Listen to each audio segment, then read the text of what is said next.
Halo semua, selamat datang di Layar Teologi, Pusat Kajian Monoteisme Alkitabiah, Teologi dan Filsafat. Hari ini kita mau coba gali satu pertanyaan yang, menarik banget ini, berdasarkan sumber yang Anda berikan. Sumbernya dari buku James D.J. Dunn, judulnya Did the First Christians Worship Jesus? Nah, misi kita di sini bukan sekedar jawab iya atau enggak ya, tapi lebih ke membongkar kompleksitasnya gitu. Kita lihat bukti perjanjian baru lewat kacamata analisis Dunn ini. Kenapa sih ini penting? Ya jelas, ini kan menyangkut inti iman Kristen awal. Sumber kita ini analisisnya James Dunn. Wah, ini pakar perjanjian baru yang sangat diakui ya. Oke deh, mari kita mulai bedah pelan-pelan. Ya, pertanyaan ini memang rumit ya. Kerumitan pertamanya itu muncul dari kata ibadah itu sendiri atau worship kalau di bahasa Inggrisnya. Dalam bahasa Yunani di Perjanjian Baru, kata yang sering muncul itu proskinein. Nah, ini artinya bisa macam-macam.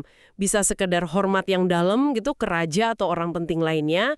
Tapi ada juga pemahaman yang kuat, apalagi dari tradisi Yahudi, bahwa proskinesis sebagai penyembahan yang sejati itu ya cuma buat Tuhan. Ada contohnya kan, waktu itu Cornelius mau nyembah Petrus, langsung ditegur. Itu di Kisah 10. Oke. Jadi proskinein ini ada rentang maknanya gitu ya. Tapi kan Yesus sendiri menurut Injil Matius, dia menerima proskinesis ini kan, waktu setelah kelahirannya, terus setelah kebangkitan juga. Betul. Dan catat itu juga, cuma ya dia ingatkan kita mesti lihat konteksnya, hati-hati. Nah, yang mungkin lebih penting lagi nih, ada istilah Yunani lain untuk ibadah yang sifatnya kultus, yang terstruktur gitu, namanya latreuin. Dan kata latreuin ini, nah ini dia, tidak pernah dipakai untuk Yesus di seluruh perjanjian baru. Kata ini secara konsisten, ya, hanya untuk Allah Bapa. Wah, itu poin kunci ya. Kalau kata spesifik untuk ibadah kultus formal, nggak pernah dipakai buat Yesus.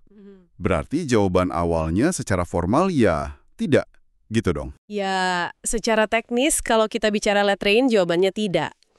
Ibadah kultus yang utama itu jelas ke Allah Bapa. Tapi, dan sebilang ini baru sepotong cerita, belum semuanya. Kita juga perlu lihat ekspresi lain, misalnya kayak pujian, itu ainain. Syukur atau Eukaristein, terus kemuliaan, doksa, ungkapan-ungkapan ini memang umumnya ke Allah. Tapi, ini tapinya, seringkali itu lewat Yesus, atau karena Yesus, atau dalam nama Yesus. Jadi Yesus itu bukan cuma objek yang pasif nerima gitu aja, tapi dia jadi alasan, jadi perantara aktif dalam ibadah mereka kepada Allah.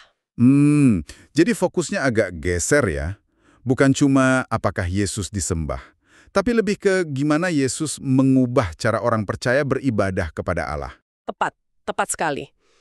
Dan itu ngajak kita lihat gimana Yesus jadi integral gitu ya. Jadi bagian tak terpisahkan dari ibadah Kristen awal. Dia itu kayak jalan masuknya, mediatornya.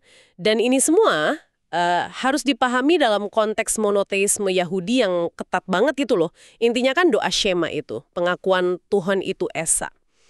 Tapi monoteisme ini juga menariknya kenal konsep perantara kayak malaikat atau hikmat yang dipersonifikasi Sofia atau firman logos sebagai cara Allah hadir dan bertindak. Meskipun ya figur-figur ini nggak disembah. Dan Yesus sendiri ajarannya sangat monoteis juga kan menurut Dunn? Betul. Yesus jelas mengamini Shema di Markus 12. Fokusnya kerajaan Allah Bapa, dia berdoa pada Bapa, manggilnya Aba. Tapi, di sisi lain, para pengikutnya ini mulai pakai gelar Tuhan, Kyrios, untuk Yesus. Dan caranya itu luar biasa. Mereka pakai Mazmur 110 ayat 1, yang Tuhan berkata kepada Tuanku, itu diterapkan ke Yesus. Bahkan ini lebih kuat lagi, mereka ambil teks perjanjian lama tentang Yahweh, terus diterapkan ke Yesus.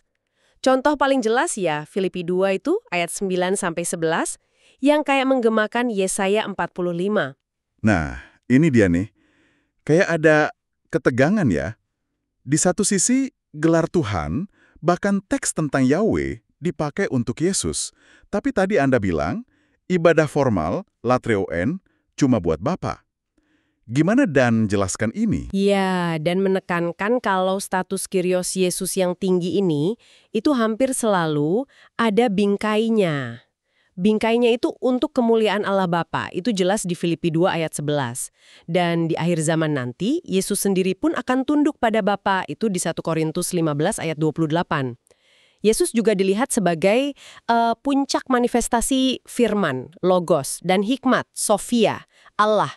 Kayak di Yohanes 1 itu, firman itu telah menjadi manusia. Jadi, dia bukan Allah yang lain gitu, tapi cara Allah menyatakan dirinya secara paling penuh. Cuma memang di kitab Wahyu, kita lihat gambaran unik ya, penyembahan anak domba yang kelihatannya setara dengan penyembahan Allah di Wahyu 5. Itu perkembangan yang cukup khas di Wahyu. Jadi kalau kita coba tarik kesimpulan nih dari analisis Dan ini, jawabannya bukan sekedar ya atau tidak, atau bahkan cuma rumit aja ya? Intinya mungkin lebih tajam dari sekedar rumit. Sumber yang Anda bagikan ini, analisis Dan, menunjukkan bahwa orang Kristen mula-mula itu, mereka tetap mempertahankan fokus ibadah formal, latergein, ke Allah Bapa, tapi pada saat yang sama, mereka secara radikal merekonfigurasi pengalaman ibadah mereka itu di sekitar pribadi Yesus. Yesus jadi mediator yang, nggak bisa dipisahkan. Dia jadi lensa utama untuk mereka mengenal dan mendekat kepada Allah. Kehadirannya, status ilahinya itu justru mendefinisikan ulang apa artinya menyembah Allah buat mereka saat itu. Jadi apa artinya semua ini bagi Anda? Jelas, pertanyaan apakah orang Kristen pertama menyembah Yesus itu nggak ada jawaban hitam putihnya ya. Dan menunjukin ibadah mereka itu pusatnya tetap Allah, tapi Yesus itu jadi kunci yang memungkinkan dan membentuk ibadah itu sendiri. Betul sekali. Jadi Yesus bukan sekadar disembah dalam arti latriwin tradisional itu ya, tapi dia adalah kehadiran ilahi yang sentral banget. Tanpa dia, ibadah Kristen awal itu ya nggak bisa dipahami sepenuhnya. Nah, ini mungkin ninggalin satu pemikiran nih buat Anda renungkan. Bagaimana pemahaman kita tentang kompleksitas historis ini, hubungan Yesus dan ibadah, bisa memperkaya atau mungkin menantang cara kita memahami keilahian Yesus dan praktek ibadah kita sekarang ini. Terima kasih, saudara-saudara. Sampai jumpa di video dan live streaming berikutnya. Tuhan Yesus memberkati kita semua.